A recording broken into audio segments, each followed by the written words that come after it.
آدھی رات کا وقت تھا جب بیچاری پونم اپنے کمرے میں بیٹھی اپنی ساڑی پر موتی ٹانگ رہی تھی۔ اسے یہ ساڑی کل اپنی بہن کی شادی میں ہر حال میں پہننی تھی اور اب تک کام پورا نہ ہوا تھا۔ یہ بھگوان، لگتا ہے پوری رات مجھے یہ موتی ٹانکنے پڑیں گے۔ بہت غلط وقت پر میں نے کام شروع کر لیا۔ اس نے افسوس سے ساڑی کے کپڑے کو دیکھا جس پر پورے ہفتے میں آدھے موتی لگے تھے اور اب اسے ایک رات میں باقی کا کام پورا کرنا تھا۔ اس نے جھنجھلا کر ساڑی کو ایک طرف پھینکا، ویسے بھی وہ تھک چکی تھی۔ وہ اپنے کمرے سے باہر نکلی، پائل کے کمرے کی طرف دوڑی۔ پائل اس کی بڑی بہن تھی جس کی کل شادی تھی۔ کمرے میں گئی تو پائل شیشے کے سامنے کھڑی تھی۔ اچانک سے پونم کو سامنے دیکھ کر ڈر گئی۔ اس نے ہاتھ میں کچھ پکڑ رکھا تھا جو تیزی سے اس نے پیٹھ پیچھے چھپا لیا اور حیرت سے پوچھا، کیا بات ہے پونم؟ اتنی رات کو تم یہاں میرے کمرے میں کیا کر رہی ہو؟ ارے دیدی، رات کہاں ہوئی ہے، شادی والا گھر ہے اور کہیں سے لگ بھی نہیں رہا کل اس گھر میں شادی ہے۔ بہت بور ہو رہی ہوں۔ پائل کے چہرے پر گھبراہٹ واضح تھی۔ اس نے بمشکل گلا تر کرتے ہوئے پونم کو دیکھا جو اب اس کے بستر پر بیٹھ گئی تھی۔ پونم نے اس بات کو بڑے اچھے سے محسوس کیا تھا، مگر پائل کا جلدی سے کچھ بھی چھپانا اسے سمجھ نہ آیا۔ چلو تم یہیں بیٹھو، میں ابھی آتی ہوں، یہ کہہ کر وہ باتھ روم کی طرف بڑھنے لگی تو پونم جلدی سے اپنی جگہ سے کھڑی ہو گئی۔ پہلے دکھائیں آپ نے پیچھے کیا چھپایا ہے؟ پائل نے حیرانی سے دیکھا تو پونم فٹافٹ بولی، جانتی نہیں ہو کیا مجھ سے کچھ بھی نہیں چھپ سکتا؟ تو پھر کیا چھپا رہی ہو، دکھا دو نا۔ پائل نے اپنا ہاتھ آگے کیا جس میں ایک کالا دھاگا تھا۔ یہ دھاگا چھپا رہی تھی؟ پونم نے ناسمجھی سے دھاگا دیکھتے ہوئے کہا تو پائل نے اس بات میں سر ہلا دیا۔ کیا مطلب ہے؟ بھلا اس دھاگے کو کیوں چھپا رہی تھی تم؟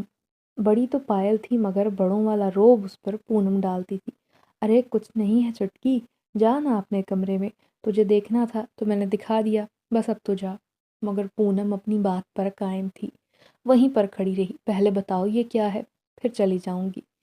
ارے جب میں آج بازار اپنی خریداری کرنے گئی تھی نا تو مجھے ایک تانترک ملا تھا۔ اس نے مجھے یہ دھاگا دیا کہ شادی کے بعد یہ دھاگا پہن کر رکھو گی تو یہ مجھے پرکشش بنا دے گا، جس سے میرے شوہر کی توجہ مجھ پر رہے گی، بلکہ جس کو بھی میں ملوں گی تو میں اسے اپنی کشش سے اپنی طرف کھینچوں گی۔ پونم غور سے اس کی بات سنتی رہی۔ بھلا کون سی لڑکی ہوتی ہے جو دوسروں کے لیے پرکشش نہیں بننا چاہتی؟ تو دیدی پہنو نا اسے، فوراً کیوں نہیں پہن رہی؟ پونم کی جلد بازی پر اس کی بہن مسکرا دی۔ ارے بے وقوف لڑکی، تانترک بابا نے کہا تھا کہ شادی کے بعد پہننا، پہلے نہیں۔ یہ کہتے ہی اس نے دھاگے کو واپس سنگھار میز کی دراز میں ڈال دیا اور دونوں بہنیں باتیں کرنے لگی۔ اگلے روز جب شادی کا وقت آیا تو انہوں نے ایک قدیم مندر میں یہ شادی کی تقریب رکھی تھی۔ ویسے بھی پائل کی خواہش تھی۔ ان کے علاقے میں ایک وہی قدیم مندر تھا جہاں دیوی ماں موجود تھی، مگر مسئلہ یہ تھا کہ وہ مندر کافی عرصے سے بند تھا، وہاں کوئی آتا جاتا نہیں تھا۔ مگر بیٹی کی خواہش کی وجہ سے اس کے ابا نے کہلوا کر وہ مندر ایک دن کے لیے کھلوا دیا تھا۔ اب سب رشتہ داروں کو تیار ہو کر وہیں پہنچنا تھا۔ لڑکا اور اس کے گھر والے بھی وہیں آ گئے تھے۔ پائل کو اس کی ماں سیدھا پارلر سے مندر میں لے گئی۔ وہ آدھے راستے میں تھی جب اسے یاد آیا کہ کالا دھاگا تو وہیں دراز میں رہ گیا۔ ماں ذرا پونم کو فون ملانا۔ ماں نے فون ملایا تو اس نے بہن سے دھاگے کا ذکر گول کرتے ہوئے کہا، میرا کچھ سامان ڈریسنگ ٹیبل کی دراز میں رہ گیا ہے، یاد سے اپنے ساتھ لیتی آنا۔ پونم اس کی بات نہ سمجھ رہی تھی۔ وہ چونکہ اپنے کمرے میں تیار ہو رہی تھی اور اسے نکلنا بھی جلدی تھا تو اس نے ناسمجھی میں اچھا کہہ کر فون رکھ دیا۔ جب تیار ہو کر نیچے آئی تو اسے پائل کا سامان یاد آیا۔ بھاگ کر اس نے جا کر دراز کھول کر دیکھا، اندر وہی کالا دھاگا تھا۔ تب جا کر وہ سمجھی کہ میری بہن اسی سامان کی بات کر رہی تھی۔ اس نے دھاگا پکڑ لیا، نیچے پہنچی تو اچانک دھاگا اس کے ہاتھ سے چھوٹ کر نیچے گر گیا۔ پونم کو دیر ہو رہی تھی، اس نے جلدی میں وہ دھاگا کلائی میں گھما کر باندھ لیا تاکہ دوبارہ سے وہ دھاگا نیچے نہ گر جائے اور وہ اسے وہیں پر بھول نہ جائے۔ اور پھر وہ گاڑی میں سوار ہو گئی۔ قریباً آدھے گھنٹے میں وہ اس علاقے میں پہنچے جہاں کوئی نہیں جاتا تھا۔ ان کی گاڑی مندر سے تھوڑا دور خراب ہو گئی تھی، انہیں جانے کی جلدی بھی تھی تو پاپا نے گاڑی وہیں پارک کر دی اور دونوں باپ بیٹی پیدل مندر کی طرف چلنے لگے۔ گاڑی میں تو میپ لگا ہوا تھا، انہیں راستہ سمجھنے میں کوئی دشواری پیش نہیں آ رہی تھی، مگر پیدل چلتے ہوئے راستہ معلوم نہیں تھا۔ ان کے موبائل بند ہو چکے تھے۔ چلتے چلتے انہوں نے ایک راہگیر سے دیوی ماں کے مندر کا پوچھا تو وہ بہت حیران ہوئے کہ وہاں تو کوئی نہیں جاتا۔ راہگیر نے حیرت سے اپنا جملہ مکمل کیا تو پاپا نے جلدی سے کہا، ارے ہماری بچی کی شادی ہے، ہم نے وہ شادی دیوی ماں کے قدموں میں کرنے کا سوچا، آپ ہمیں راستہ بتا دیں۔ راہگیر نے جلدی سے کہا، مگر آپ نے تو بہت بڑی غلطی کر دی اس مندر کو کھلوا کر۔ کہا جاتا ہے کہ وہاں ایک دوشی آتما رہتی ہے، جو بھی اس مندر میں جاتا ہے وہ سب کو مار دیتی ہے، اسی لیے تو اسے بند کر رکھا تھا۔ اس کے باپ نے کہا، مجھے ان باتوں پر یقین نہیں، آؤ ہم خود ہی مندر ڈھونڈ لیں گے بیٹا۔ راہگیر نے اس لڑکی کو دیکھا جو دکھنے میں کچھ خاص نہ تھی مگر پھر بھی اس کی اداؤں میں ایک نخرہ تھا۔ جو تمہاری مرضی، ادھر سے الٹے ہاتھ مڑ کر سیدھا ہو جانا، سامنے ہی مندر نظر آ جائے گا۔ راہگیر نے شانے اچکا کر راستہ بتایا اور خود سائیکل لے کر وہاں سے نکل گیا۔ دونوں باپ بیٹی جلدی مندر پہنچے کیونکہ شادی کا وقت نکلا جا رہا تھا۔ ان کے پہنچنے پر پائل نے بہن سے دھاگے کا پوچھا تو اس نے اس بات میں سر ہلا دیا۔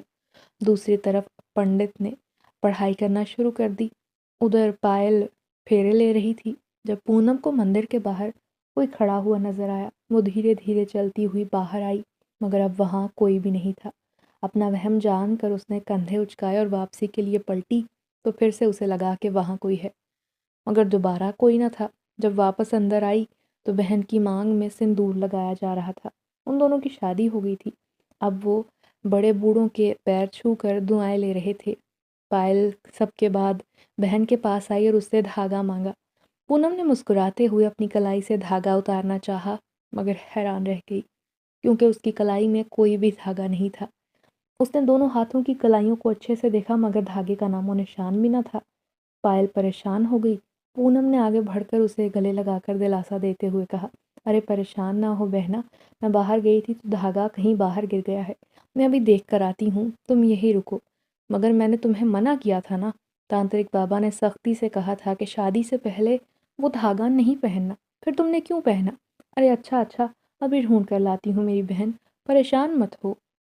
باہر بھی اسے بہت ڈھونڈنے کے بعد وہ دھاگا کہیں دکھائی نہ دیا۔ گھر والے اس کا انتظار کر رہے تھے رخصتی کے لیے۔ مجبوراً اسے بھی جانا پڑا۔ جب ان کی گاڑیاں مندر سے نکل رہی تھی تو پونم نے مندر کے اندر کسی کو دیکھا تھا، نہ جانے کون تھا مگر اتنا جانتی تھی وہ کوئی لڑکا تھا اور شادی کے دوران پہلے یا بعد میں اس نے اسے نہیں دیکھا تھا۔ ویسے بھی اس لڑکے کے صرف کپڑے دکھائی دیے تھے جو کہ سیاہ رنگ کے تھے، البتہ شکل و صورت کچھ خاص واضح نہیں تھی۔ بہن کی رخصتی ہو گئی، وہ لوگ اپنے گھر لوٹ آئے، ہر کوئی بہت زیادہ تھک چکا تھا۔ پونم کی حالت بھی کچھ ایسی تھی، وہ خاموشی سے اپنے کمرے میں آ گئی۔ رات سے جو ساڑی وہ اپنے لیے تیار کر رہی تھی وہ ویسے ہی بستر پر پڑی تھی، اس کی بجائے آج اس نے دوسری ساڑی لگائی تھی۔ کمرے سے فالتو سامان اٹھائے بغیر ویسے ہی وہ بستر پر گری اور سو گئی۔ ابھی اسے سوئے کچھ دیر گزری تھی جب اچانک اسے گھبراہٹ ہونے لگی۔ اس نے آدھی آنکھیں کھول کر دیکھا تو اسے کمرے کے کونے میں کوئی کھڑا ہوا دکھائی دیا۔ پٹ سے پونم نے پوری آنکھیں کھول کر اسے دیکھا مگر اب وہاں کوئی نہ تھا۔ اسے 100% یقین تھا کہ اس کا وہم نہیں ہوا تھا مگر اب آنکھیں کھولنے پر کوئی بھی موجود نہیں تھا تو وہ دوبارہ وہم کا شکار ہو گئی۔ اس نے پھر سے سونا چاہا۔ ابھی وہ ہلکی نیند میں تھی جب اپنی کلائی پر اسے ہلکی گرفت محسوس ہوئی۔ لمحہ بلمحہ گرفت مضبوط ہونے لگی۔ اس نے جھٹ سے آنکھیں کھولی اور اسے شدید جھٹکا لگا، گویا لیٹے لیٹے ہی وہ سامنے کی جانب اوندھے منہ گری ہو۔ اس نے سنبھل کر آس پاس دیکھا تو حیرت سے دنگ رہ گئی کیونکہ اب وہ اپنے کمرے میں نہ تھی بلکہ کوئی بند کمرہ تھا جس کی دیواریں اکھڑی ہوئی تھیں اور چاروں طرف دیوار پر سیلن لگی تھی۔ فرش ہلکا ہلکا گیلا تھا جس میں سے بے انتہا بدبو اٹھ رہی تھی۔ کمرے کی چھت بھی بہت اونچی تھی، اس کے اوپر سے سیمٹ کی تہیں اتری ہوئی تھی۔ پہلی پریشان کن بات تو پونم کے لیے یہی تھی کہ وہ اپنے کمرے میں سو رہی تھی تو اب یہاں کیا کر رہی ہے اور وہ جگہ کون سی ہے، مگر خالی کمرے میں اسے اپنے سوال کا جواب نہیں مل سکتا تھا۔ رات گہری ہو رہی تھی، اوپر سے دور کہیں سے گیدڑوں کے بولنے کی بھیانک آوازیں ماحول کو مزید ہولناک بنا رہی تھی۔ وہ چھوٹے چھوٹے قدم اٹھاتی کمرے سے باہر آئی۔ وہ ایک گیلری تھی جو اس وقت اندھیرے میں ڈوبی ہوئی تھی، دور دور تک وہاں کوئی شمع روشن نہ تھی۔ مارے خوف کے پونم کا حال برا تھا مگر وہ چلتی گئی۔ جب گیلری کے آخری سرے میں پہنچی، پیچھے سے کسی نے اس کے پیٹ پر ہاتھ رکھا وہ بری طرح سے چیخی اور اس کی آنکھ کھل گئی۔ اس نے حیرانی سے گردن موڑ کر ارد گرد دیکھا تو وہ اپنے کمرے میں تھی، مگر ابھی جو کچھ اس نے دیکھا تھا وہ کہیں سے بھی اسے خواب نہ لگتا تھا۔ وہ چاہنے کے باوجود بھی یقین نہ کر پا رہی تھی کہ وہ خواب تھا، کیونکہ ہر شے، ہر احساس اسے حقیقت کا اشارہ دے رہا تھا۔ اس نے خود کو ٹال کر گہری سانس لی اور پانی پی کر دوبارہ سونے کو لیٹ گئی۔ دوبارہ اس کی آنکھ صبح کے وقت کھلی، وہ بھی پائل کے فون پر۔ کیا بات ہے بہنا، اتنی صبح فون کیوں کر رہی ہو؟ خیریت ہے؟ اس نے فون اٹھاتے ہی اپنی پریشانی کا اظہار کیا، مگر آگے سے بہن کی روتی ہوئی آواز سنائی دی تو پونم کے ہاتھ پاؤں کانپنے لگے۔ ارے بہنا بتاؤ تو صحیح، رو کیوں رہی ہو؟ وجہ کیا ہے؟ مجھے پریشانی ہو رہی ہے۔ تو پائل نے تلخی سے کہا، ہم دونوں کا جھگڑا ہو گیا اور جانتی ہو اس جھگڑے کی وجہ تم ہو، تمہاری وجہ سے ہوا ہے۔ پونم کو سمجھ نہ آ رہی تھی کہ میری وجہ سے دونوں میاں بیوی میں کیا جھگڑا ہو سکتا ہے۔ یہی بات اس نے پائل سے کہی تو وہ جلدی سے بولی، نہ تم وہ تانترک والا دھاگا اپنی کلائی میں باندھتی اور نہ ہمارے درمیان جھگڑا ہوتا۔ مجھے نہیں پتا، دھاگا کہیں سے بھی ڈھونڈ کر مجھے لا کر دو، ورنہ مجھے بہن مت کہنا۔ یہ کہہ کر پائل نے فون کاٹ دیا، جبکہ پونم حیران رہ گئی۔ پائل شروع سے ایسی تھی، چھوٹی چھوٹی باتوں کو بڑا بنا لیتی، اور آج بھی اس نے یہی کیا تھا۔ ان دونوں کی لڑائی وہ دھاگا گم ہونے کی وجہ سے ہوئی تھی۔ پونم اسی وقت اٹھ کر باہر آئی، گھر میں مہمان تھے۔ اس نے ماں کو بتایا کہ وہ کسی سہیلی سے ملنے جا رہی ہے، مگر حقیقتاً وہ اس مندر میں جا رہی تھی۔ پائل کا دھاگا ڈھونڈنے وہ جانتی تھی، مگر جب تک اس نے دھاگا ڈھونڈ کر پائل کو نہ دیا وہ سچ مچ اس سے بات نہ کرے گی۔ وہ کل مندر تو دیکھ ہی چکی تھی، تو بس رکشے پر وہیں پہنچ گئی۔ مندر آج بھی بند تھا۔ اس بات سے پونم واقف تھی کہ پاپا نے اپنے کسی جاننے والے کے توسط سے اسے کھلوایا تھا، مگر اب وہ بند تھا، اب کیا کرے؟ کچھ دیر سوچنے کے بعد اس نے دیوار پر چڑھنا شروع کیا۔ بچپن میں وہ ایسی کئی دیواریں چڑھ اتر چکی تھی، تو یہ مندر کی چھوٹی دیوار پھلانگنا اس کے لیے مشکل کام نہیں تھا۔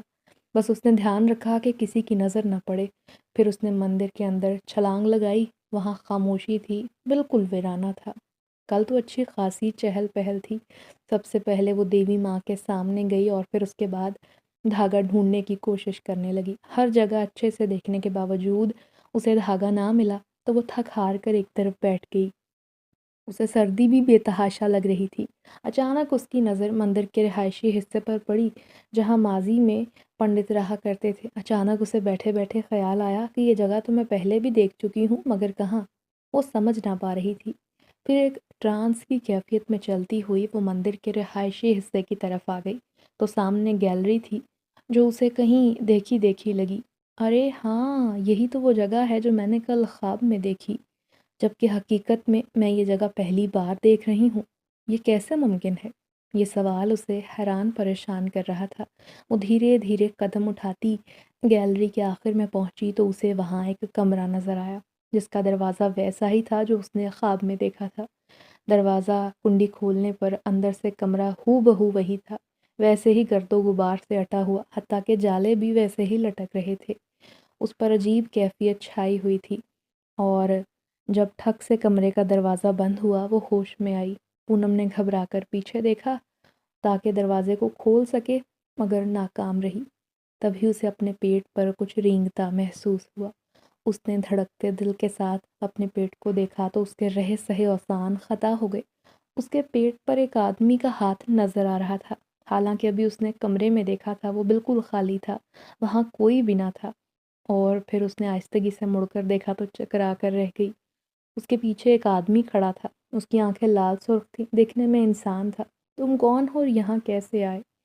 مگر اس نے سوال کا جواب نہ دیا، بجائے اس کے وہ آدمی اسے مسلسل عجیب و غریب نظروں سے گھورتا رہا، حتیٰ کہ اس کی گرفت بھی مضبوط ہو گئی۔ وہ بیچاری جتنا خود کو چھڑوانے کی کوشش کرتی وہ اتنا ہی اسے مزید اپنی طرف کھینچنے لگتا۔ مجھے جانے دو یہاں سے، تم کو کیا مسئلہ ہے؟ پیچھے ہٹو۔ اتنا کہنے کی دیر تھی کہ اس شخص نے پونم کو چھوڑ دیا۔ وہ لڑکھڑا کر نیچے گرتے گرتے بچی۔ جب سنبھل کر اس نے واپس کمرے میں دیکھا تو اب وہاں کسی زیرو کا نام و نشان نہیں تھا۔ ابھی کچھ لمحات پہلے اسے جو شخص وہاں دکھائی دے رہا تھا اب وہ وہاں نہیں تھا۔ حیرانگی سے وہ یہ سارا منظر دیکھ رہی تھی۔ چرچراہٹ کی آواز کے ساتھ دروازہ کھل گیا گویا یہ اس کے لیے وہاں سے نکلنے کا اشارہ تھا۔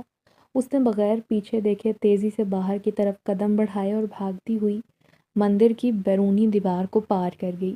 باہر آ کر بھی وہ ایک لمحے کے لیے نہ رکی اور بھاگتی چلی گئی، کیونکہ اتنا تو اسے اندازہ ہو چکا تھا کہ اس کمرے میں جو بھی تھا وہ انسان کسی زاویے سے معلوم نہیں ہوتا تھا۔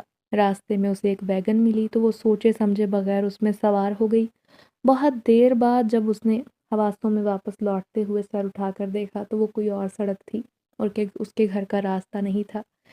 بہت ساری لڑکیاں حجاب میں بیٹھی تھیں۔ آپ لوگ کون ہیں اور کہاں جا رہے ہیں؟ اس کی صورتحال کافی خراب لگ رہی تھی۔ غور کیا تو پوری ویگن میں ویسی ہی حجاب والی لڑکیاں سوار تھی۔ ایک لڑکی نے مسکرا کر اسے کہا، گھبرائے مت، آپ بہت گھبرائی ہوئی تھی، اسی لیے ہم نے آپ کے لیے گاڑی رکوا دی۔ آپ کو جہاں بھی جانا ہے ہم آپ کو وہاں چھوڑ دیں گے، بس یہاں تھوڑی دیر ہمیں رکنا ہے کیونکہ ہمیں پہلے ہی بہت دیر ہو چکی ہے۔ مگر آخر آپ لوگ ہیں کون، پتہ بھی تو چلے۔ پونم نے بوکھلا کر پوچھا۔ آج کا دن ہی منحوس تھا، پتہ نہیں کن کن حالات سے گزرنا پڑ رہا ہے۔ اس نے سوچا تو لڑکی نے مسکرا کر اسے دیکھا اور کہا، میرا نام روبینہ ہے، ہم ایک مجلس میں جا رہے ہیں، بس کچھ ہی دیر میں آپ جہاں کہیں گی ہم آپ کو اتار دیں گے۔ پونم گہری سانس بھر کر رہ گئی۔ اسے اندازہ ہو رہا تھا کہ یہ لڑکیاں مسلمان ہیں، جس طرح سے انہوں نے حجاب کر رکھا تھا اسے اندازہ ہو گیا تھا۔ وہ خاموشی سے بیٹھ گئی، کیونکہ کچھ نہ ہونے سے بہتر یہ بھی تھا کہ ان کی ویگن ایک جگہ رکی۔ روبینہ نے مسکرا کر اسے اپنے ساتھ آنے کا کہا تو وہ بھی چل پڑی، کیونکہ اسے تو ابھی بھی یہی خوف لاحق تھا کہ کہیں وہ شخص دوبارہ اس کا پیچھا نہ کرے۔ وہ سب مجلس میں پہنچے تو مجلس شروع ہو گئی تھی، جہاں ایک عورت بار بار پہلا کلمہ پڑھ کر کہتی تھی کہ جو ایک بار دل سے پڑھتا ہے اسے ثواب ملتا ہے۔ پہلے تو پونم نے اس بات پر دھیان نہ دیا، مگر پھر پتہ نہیں کیا ہوا، اس نے پوری مجلس بہت اچھے اور غور سے سنی۔ واپسی پر جب ویگن میں سوار ہوئے تو اس نے روبینہ کو بتایا کہ میں ہندو ہوں۔ روبینہ نے مسکرا کر اسے دیکھا، اس سے دوستی کر لی؟ تو پونم نے حیرانگی سے پوچھا، کیا تم مجھے مسلمان ہونے کی دعوت نہیں دو گی؟ اس نے نفی میں سر ہلایا اور کہا، اگر میں تمہیں یوں ہی دعوت دوں گی تو تم انکار کرو گی، اور پھر مسلمان ہونے کا کیا فائدہ جب تک تمہارا دل ہی اس چیز کو قبول نہ کرے۔ جب تم دل سے سچی نیت سے مسلمان ہونا چاہو تب ہی اصلی مزہ آئے گا۔ اس کے بعد انہوں نے اس ویگن نے پونم کو اس کے گھر پر اتارا، مگر اترنے سے پہلے اس نے روبینہ کا نمبر ضرور لے لیا تھا۔ وہ گھر میں داخل ہوئی تو اس کی بہن آئی ہوئی تھی، اسے دیکھ کر جلدی سے بولی، مجھے وہ دھاگا دے دو پونم، تم نے کیوں گما دیا؟ میرا شوہر مجھ سے بہت ناراض ہے، بغیر کسی وجہ کے ہماری لڑائی ہو گئی ہے۔ مجھے تو یہی لگتا ہے اس لڑائی کی وجہ بھی یہی ہے کہ دھاگا گم ہو گیا ہے، اگر وہ نہ ہوتا تو میرا شوہر آج میرے پیچھے پاگل ہوتا، مگر اب تو وہ مجھے پاگل کر رہا ہے۔ پونم نے اکتا کر ہاتھ جوڑ دیے اور کہا، میری بہن، میں ہر ممکن جگہ پر دھاگا ڈھونڈ چکی ہوں، مگر اب آگے تمہاری قسمت ہے۔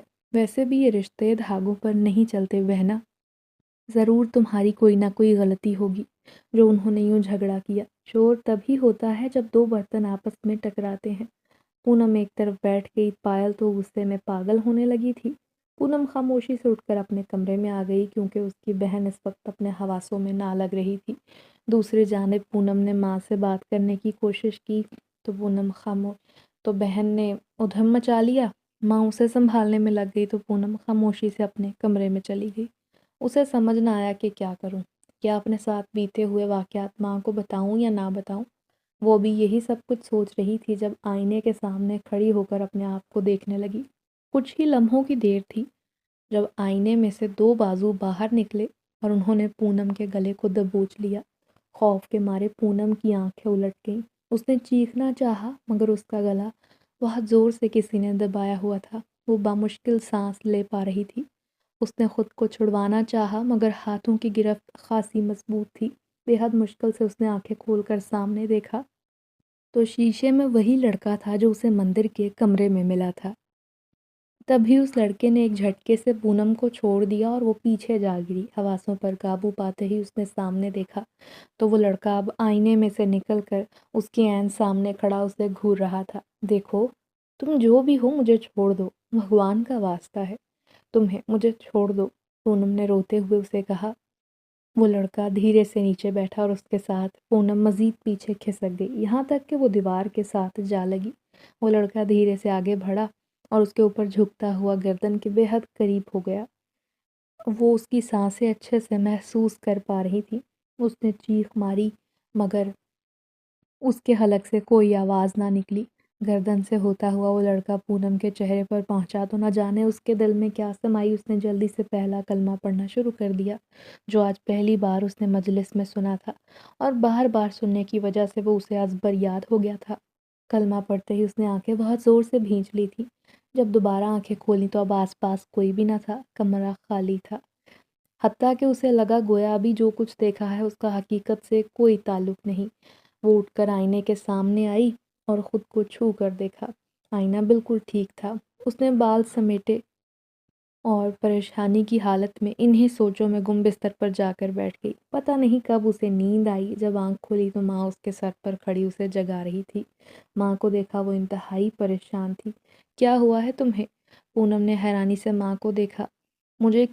مجھے کیا ہوا؟ اس نے عجیب انداز میں پوچھا تو ماں نے اس کا بازو سامنے کرتے ہوئے کہا، یہ دیکھو، تم نیند میں چیخ رہی تھی، سب ٹھیک تو ہے نا؟ اور یہ تمہارا بازو یہ لال کیوں ہے؟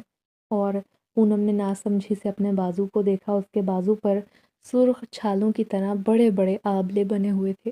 ان کی شکل و صورت ایسی تھی گویا چھونے سے ان کے اندر سے خون بہنے لگے گا۔ وہ دانے صرف اس کے بازو پر نہیں بلکہ پورے جسم پر بنے تھے۔ یہ دیکھ کر ماں پریشان ہو گئی اور وہ دونوں فوراً ڈاکٹر کے پاس روانہ ہوئیں۔ بیچارہ ڈاکٹر بھی اس کی جلد کی حالت دیکھ کر پریشان تھا اور کہنے لگا، میں نے اپنی 20 سالہ زندگی میں ایسی بیماری آج تک نہیں دیکھی، مگر پھر بھی اس نے کوئی ایک آدھی دوائی اس کو لکھ کر دے دی۔ ماں بیچاری پونم بھی انتہائی پریشان تھی۔ وہ گھر پہنچی تو پونم کو خود سے عجیب سی بدبو آنے لگی۔ اس نے اماں سے کہا مگر ماں نے کہا مجھے تو کوئی بو نہیں آ رہی۔ خیر رات کے کھانے کے بعد اسے دوائی کھلا کر لٹا دیا۔ دوائی میں نیند کی بھی شامل تھی، جسے کھا کر وہ گہری نیند میں سو گئی اور اگلی صبح جا کر آنکھ کھلی۔ وہ شکر کرتی رہی کہ رات بھر اس کے ساتھ کوئی واقعہ پیش نہیں آیا جو اسے پریشان کرتا۔ اگلی صبح وہ کمرے سے باہر نکلی تو بہن ابھی تک گھر پر ہی موجود تھی۔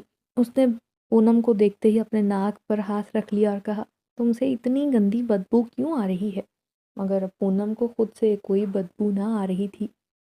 اور پھر اس کے بعد جب وہ ماں کے کمرے میں گئی تو ماں نے بھی بیٹی کو دیکھتے ہی ساڑی کا پلو ناک پر رکھ لیا اور وہی سوال پوچھا کہ تم سے اتنی بدبو کیوں آ رہی ہے؟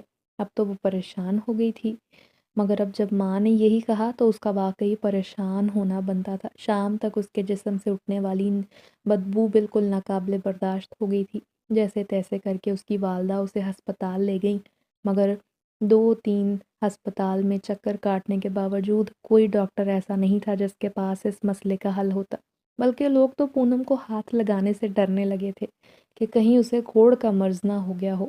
کہیں بھی اس کی بیماری کا کوئی علاج نہیں تھا۔ بالآخر ایک ہسپتال میں کافی پیسے دے کر ماں نے اسے وہاں ایک بیڈ لے دیا کہ تم یہیں رہو، تمہارا یہیں پر علاج ہوگا، اور خود ماں گھر چلی گئی۔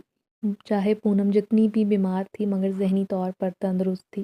اسے سمجھ آ رہا تھا کہ اس کے جسم سے ایسی ناقابل برداشت بدبو اٹھ رہی ہے کہ ماں اور گھر والے بھی اسے گھر میں برداشت کرنے کی صلاحیت نہیں رکھتے، اسی لیے وہ اسے بے سہارا چھوڑ گئے ہیں۔ یہ حقیقت جان کر پونم کو بے انتہا دکھ ہوا اور وہ اپنے بیڈ پر بیٹھی پھوٹ پھوٹ کر رونے لگی۔ کیا ساری مصیبتیں اور پریشانیاں میرے مقدر میں ہیں؟ نہ جانے کیوں ان سب وجوہات کے پیچھے اسے کالا دھاگا نظر آنے لگا۔ جب سے میں نے وہ دھاگا کلائی میں باندھا تھا، زندگی تہس نہس ہو کر رہ گئی تھی۔ کاش میں نے دھاگے کو ہاتھ نہ لگایا ہوتا۔ وہ گھٹنوں میں سر چھپائے بہت دیر تک روتی رہی۔ جب اس کے سامنے کھانے کی ٹرے آئی جس میں اس کی پسندیدہ بریانی موجود تھی، بے صبری سے اس نے وہ ٹرے پکڑتے ہوئے جو ہی اوپر دیکھا تو اس کے جسم سے جیسے روح نکل گئی۔ سامنے وہی آدمی کھڑا اس کے مسکرا کر دیکھ رہا تھا۔ تم یہاں کیا کر رہے ہو؟ بھگوان کا نام ہے چلے جاؤ یہاں سے۔ پہلے ہی میری زندگی میں کم مشکلات نہیں جو تم نے مزید مشکلات پیدا کرنا شروع کر دی۔ تمہیں خدا کا واسطہ ہے، نکل جاؤ میری زندگی سے۔ وہ مزید رونے لگی تو وہ آدمی اس کے سامنے بیڈ پر بیٹھ گیا۔ مجھ سے شادی کر لو، میں تمہارا دیوانہ ہوں، اس کے علاوہ تمہارے پاس اب کوئی چارہ نہیں۔ سچ میں پیار کر بیٹھا ہوں تم سے، لیکن اگر میں تمہاری بات نہ مانوں تو، پونم نے چیخ کر کہا۔ تو وہ لڑکا خاموش رہا، البتہ اس کی آنکھیں ایک دم سے لال ہونے لگی تھیں۔ پھر دیکھتے ہی دیکھتے تیز ہوا چلنے لگی اور ان کے کمرے کیا پورے ہسپتال کی بجلی ایک لمحے میں بند ہو گئی۔ صرف اتنا ہی نہیں، اس کمرے کی کھڑکیاں زور و شور سے بجنے لگیں اور بجلی زور زور سے کھڑکیوں کے شیشوں پر آ کر ٹکرانے لگی۔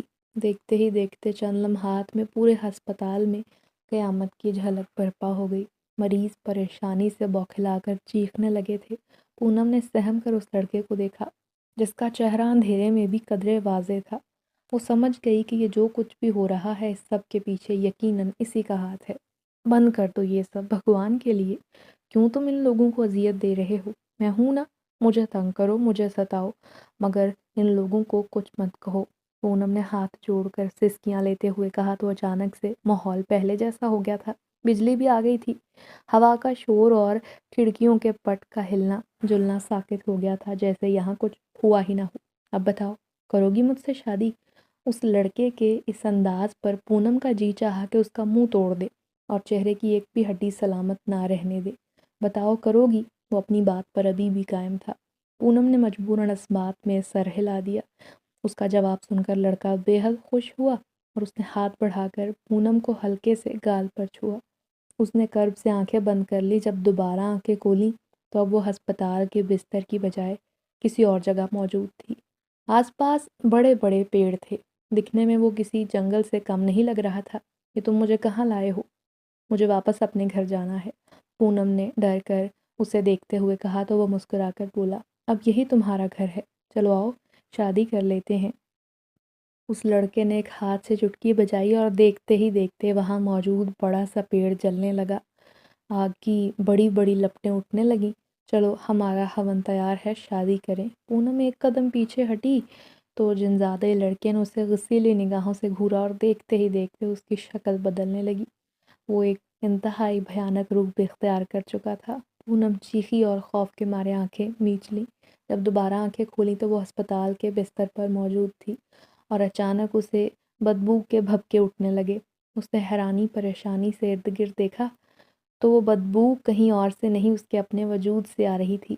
وہ بدبو جو پہلے اس کے ارد گرد والوں کو آتی تھی اب اسے خود بھی محسوس ہونے لگی۔ اسی وقت پونم نے اپنی ناک پر ہاتھ رکھا اور الٹی کرنا شروع کر دی۔ دیکھتے ہی دیکھتے اس ہال میں موجود تمام مریضوں نے ایک شور مچا دیا کہ اس مریضہ کو یا تو یہاں سے نکال دو یا پھر ہمیں یہاں سے لے جاؤ، بہت گندی بدبو آ رہی ہے۔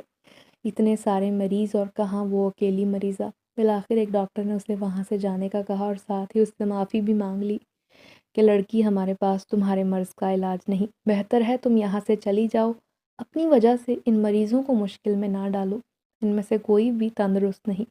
تو وہ خاموشی سے وہاں سے نکل آئی تھی۔ جہاں بھی جا رہی تھی لوگ اسے دھکے دے رہے تھے، لوگ اس پر پتھراؤ کر رہے تھے، کوئی اسے اپنے پاس بٹھانا تو کیا، پاس سے گزرنے دینا بھی گوارا نہیں کر رہا تھا۔ اچانک سے اس کے بے حد قریب کوئی لڑکا آیا جس سے ٹکرا کر وہ رک گئی تھی۔ جب سر اٹھا کر اوپر دیکھا تو وہ کوئی اور نہیں، وہی جنزادہ تھا۔ اسے دیکھ کر وہ پھوٹ پھوٹ کر رونے لگی اور گالیاں دینے لگی۔ آس پاس والے سبھی لوگ اسے حیرت سے دیکھ رہے تھے اور یہی خیال کر رہے تھے کہ یہ لڑکی پاگل ہے، حالانکہ اس کے سامنے کوئی بھی نہیں کھڑا مگر پھر بھی کسی سے باتیں کر رہی ہے۔ حقیقت تو یہ تھی کہ لوگوں کو جنزادے کا وجود دکھائی نہیں دے رہا تھا، وہ جو خاموشی سے بت بنا کھڑا پونم کی ہر بات سن رہا تھا۔ مجھے چھوڑ دو، آخر کیوں تم میرے پیچھے پڑے ہو؟ دیکھو میں نے تمہارا بگاڑا ہی کیا ہے؟ خدا کا نام ہے مجھے جیتے جی مت مارو، اگر تو میں نے تمہارا کچھ بگاڑا ہے تو اس کا بدلہ لو، ورنہ بلا وجہ مجھے یوں مت گھسیٹو۔ دیکھو میرے گھر والے بھی مجھے چھوڑ کر جا چکے ہیں، نہ گھر والے رہے نہ دوست، اور اب یہ دنیا والے بھی پتھراؤ کر رہے ہیں، میرا کوئی ٹھکانہ نہیں، خدا کے لیے مجھے معاف کر دو۔ وہ خاموشی سے اس کی ساری بات سننے کے بعد بولا، میں تو تمہارے پیچھے نہیں آیا، تم نے خود مجھے اپنے پیچھے آنے پر مجبور کیا، اب تم مجھے ہی چھٹکارا دلا سکتی ہو۔ پونم نے اسے عجیب نظروں سے دیکھا، جیسے سمجھ نہ پا رہی ہو کہ وہ کیا کہنا چاہتا ہے۔ پھر وہ اس کے قریب گیا اور بے بسی سے بولا، مجھے تم اچھی لگتی ہو، ایک کشش ہے تم میں جو مجھے محسوس ہوتی ہے، میں تم سے دور جانا چاہتا ہوں مگر دور جا نہیں پا رہا، اب مجھے بتاؤ میں کیا کروں، بس مجھ سے شادی کر لو۔ وہ واقعی حقیقت میں بے بس لگ رہا تھا۔ میں تم سے شادی نہیں کروں گی، کان کھول کر سن لو، تم نے میری زندگی کو جہنم بنا دیا ہے تو میں تمہاری بات کبھی نہیں مانوں گی۔ اس کی بات سن کر وہ تلخی سے بولا، ٹھیک ہے، تیار رہو پھر اس گھڑی کے لیے جب یہ بدبو تمہیں اتنا مجبور کر دے گی کہ اس دنیا میں کوئی بھی تمہیں رکھنے کو تیار نہیں ہوگا، ہر کوئی تمہیں دھتکارے گا، اور تب تم خود کہو گی کہ مجھ سے شادی کر لو۔ یہ جو بھی ہو رہا ہے تمہاری اپنی غلطی ہے لڑکی، تم مندر میں مت پہن کر آتی وہ کالا دھاگا۔ یہ کہتے ہی وہ وہاں سے غائب ہو گیا اور وہ اس کی بات پر غور کرتی رہ گئی۔ کالا دھاگا کیا مطلب؟ اس کی وجہ سے یہ میرے پیچھے پڑا ہے، مگر بہنا نے تو کہا تھا کہ وہ انسانوں کو اپنی طرف کھینچتا ہے۔ سمجھ آنے کے باوجود بھی وہ کچھ سمجھ نہ پا رہی تھی۔ وہ تیزی سے گھر کی طرف بھاگی۔ لوگوں کا رویہ مزید بدتر ہو گیا تھا، وہ تو اسے مارنے لگے تھے۔ بامشکل بچتی بچاتی وہ گھر پہنچی جہاں سب گھر والے ٹرک میں سامان لوڈ کر کے گھر چھوڑ کر جا رہے تھے، اور ایک دم سے پونم کو پاگلوں کی سی حالت میں دیکھ کر رونے لگے۔ پائل نے دلاسا دینا شروع کر دیا اور کہا، یہاں سے چلی جاؤ، ہم تمہیں اپنے ساتھ نہیں رکھیں گے۔ پونم نے ان میں سے کسی کی بات کی پرواہ نہ کی اور صرف، دیدی مجھے یہ بتاؤ، تانترک نے کہا تھا کہ اگر شادی سے پہلے دھاگا پہنو گی تو کوئی بھوت تمہارے پیچھے لگ سکتا ہے۔ پائل جو ناک پر ہاتھ رکھے اسے پیچھے کو دھکیل رہی تھی، ٹھٹک کر رک گئی۔ پونم نے دوبارہ ہاتھ جوڑ کر پوچھا، دیکھو بہنا، مجھے سچائی بتا دو، میں بہت تکلیف میں ہوں، اس کے بعد بے شک تم لوگ یہاں سے چلے جانا، میں تمہارے پیچھے کبھی نہیں آؤں گی، بس اتنا بتا دو۔ کیا کہا تھا اس تانترک بابا نے؟ پائل نے اس بات میں سر ہلا دیا۔ انہوں نے کہا تھا اگر کوئی کنواری دھاگے کو پہنے تو اس کے پیچھے بھوت پریت لگ سکتے ہیں جو بعد میں اسے جوخم میں ڈالیں گے۔ یہ سن کر پونم وہیں سڑک پر بیٹھ گئی اور اپنے سر کو دونوں ہاتھوں میں گرا لیا تھا۔ میں نے ہی وہ دھاگا پہنا تھا انجانے میں، بس اس کے بعد ایک کالی طاقت میرے پیچھے لگ گئی۔ مجھے بتاؤ اس کا حل کیا ہے، میں کہاں جاؤں؟ وہ پاگلوں کی طرح رونے لگی، مگر پائل نے اس کی بات سنتے ہی سب کو گاڑی میں بٹھایا اور وہاں سے نکل گئے۔ گھر والے وہاں رکنا چاہتے تھے مگر پائل نے کسی کو بھی رکنے کا موقع نہ دیا۔ اسے ڈر تھا کہ کہیں وہ بھوت اب گھر والوں کے پیچھے نہ ہو جائے۔ پونم کتنی دیر وہیں بیٹھی رہی، پھر محلے والوں نے اسے پہچاننے کے باوجود وہاں سے نکال دیا تھا کہ ہمارے گھروں کے اندر بدبو آ رہی ہے، تم کہیں اور چلی جاؤ۔ کوئی اسے کھانا تک دینا بھی گوارا نہ کر رہا تھا۔ وہ سب لوگ، شام تک اس کی حالت بھی خراب ہو چکی تھی، بہت زیادہ چلنے کے باعث پیروں میں چھالے پڑ گئے تھے اور زخموں سے خون رسنے لگا تھا، بھوک سے برا حال ہو رہا تھا۔ چلتے چلتے وہ کچرے کے ڈھیر پر جا بیٹھی، تب اس نے جنزادے کو بلایا اور ایک لمحے کے 1000ویں حصے میں وہ وہاں حاضر ہو گیا۔ کیوں بلایا ہے مجھے؟ مجھے تم سے شادی کرنی ہے۔ اگر تم سے شادی کر کے مجھے اس اذیت اور تکلیف سے چھٹکارا مل سکتا ہے تو خدا کے لیے مجھے اپنا لو، میرا کوئی قصور نہیں، کیونکہ یہ غلطی مجھ سے انجانے میں ہوئی ہے۔ یہ کہتے ہی وہ پھوٹ پھوٹ کر رونے لگی۔ جب آنسو صاف کیے تو وہ اسی مندر میں تھی جہاں اس کی بہن کی شادی ہوئی تھی، اور وہاں آگ جل رہی تھی۔ جنزادے نے پونم کا ہاتھ تھاما اور شادی کے پھیرے لینے شروع کر دیے، اور جوں جوں وہ چکر کاٹ رہی تھی اسے سب کچھ یاد آنے لگا، ساتھ ساتھ وہ گھبراہٹ میں بھی تھی۔ جلدی ان دونوں کی شادی ہو گئی۔ پونم نے دیکھا وہ لڑکا بہت خوش تھا، اور پھر وہ اسے اسی سیلن زدہ کمرے میں لے گیا، مگر اس بار وہ کمرہ پہلے کی نسبت بڑا خوبصورت سجا ہوا تھا۔ کمرے میں بے شمار پھول ہی پھول تھے اور ان کی خوشبو پورے کمرے کو مہکا رہی تھی۔ کمرے کے عین درمیان میں ایک بستر بھی لگا ہوا تھا۔ جنزادے نے پونم کو اس بستر پر بٹھایا اور خود اس کے سامنے کھڑا ہو کر اسے دیکھنے لگا۔ کیسے ہی جنزادے نے پونم کا گھونگھٹ اٹھانے کے لیے ہاتھ بڑھایا، وہ بری طرح سے کانپنے لگی۔ اسے رہ رہ کر یہی خیال آ رہا تھا کہ ایک جن اور انسان کی شادی کیسے ممکن ہے۔ دھڑکتے دل کے ساتھ نہ جانے کیوں اسے پہلا کلمہ یاد آنے لگا۔ وہ نہیں پڑھنا چاہتی تھی مگر اس کے ذہن اور زبان دونوں پر کلمہ جاری ہو گیا۔ جوں ہی جنزادے نے گھونگھٹ اٹھانے کے لیے اسے چھوا تو کرنٹ کھا کر پیچھے ہوا۔ پونم نے سر اٹھا کر اسے حیرانی سے دیکھا، وہ جو غصے سے اسے گھور رہا تھا۔ کیا تم کچھ پڑھ رہی ہو؟ بتاؤ یہ کیا پڑھا تم نے؟ وہ بری طرح سے چیخا، یہاں تک کہ کمرے کے در و دیوار ہلنے لگے۔ یہ جان کر کے یہ پڑھنے سے اسے تکلیف ہوئی ہے، پونم دل ہی دل میں خوش ہوئی اور اس نے مزید اونچی آواز اور تیزی سے وہ کلمہ پڑھنا شروع کر دیا۔ جنزادے نے اسے گھور کر دیکھا اور پوچھا، یہ تم کیوں پڑھ رہی ہو؟ مگر وہ نہ رکی اور پڑھتی چلی گئی۔ وہ ایک دم سے اس پر حملہ کرنے کے لیے آگے بڑھا، مگر وہ اسے چھو نہ پایا بلکہ خود کسی اندیکھی قوت سے پیچھے جا گرا۔ پونم بے تحاشا خوش ہوئی، اور مزید اونچی آواز میں کلمہ پڑھنے لگی۔ اس مندر کے در و دیوار کلمے کی گونج سے ہل رہے تھے۔ جنزادہ ایک طرف حیرت سے اپنی بیوی کو دیکھ رہا تھا جس پر اب تک اس کا تسلط قائم تھا۔ اب اسے لگ رہا تھا یہ پونم نہیں کوئی اور ہے۔ اس نے یہی بات پونم سے پوچھی اور کہا تم پونم نہیں ہو نا؟ کون ہو؟ اس کے بھیس میں کلمہ پڑھتے پڑھتے پونم نے کہا ہاں پونم نہیں ہوں۔ تو پھر کون ہو تم؟ میں روبینہ ہوں۔ پونم کو اس وقت اور کوئی نام نہ سوجا تو اس نے روبینہ بتا دیا۔ کلمہ پڑھنے کے باعث جنزادہ بے حد کمزور ہو چکا تھا اور بامشکل اس نے پوچھا کون روبینہ؟ روبینہ یعنی مسلمان ہو؟ ہاں اب میں پونم نہیں ہوں، میں مسلمان ہوں، وہی مسلمان جس کے ایک کلمے نے تمہیں کمزور کر لیا ہے۔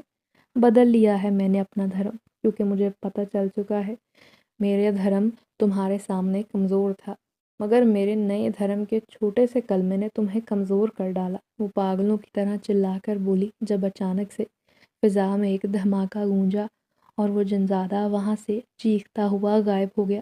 روبینہ وہاں سے بھاگ آئی، مگر آج بھی وہ پاگلوں کی سی کیفیت میں یہی کلمات دہراتی ہوئی گاؤں کی گلیوں میں یہاں سے وہاں بھٹکتی پھرتی ہے۔ ترس کھا کر لوگ اسے دن میں ایک بار کھانے کو کچھ دے دیتے ہیں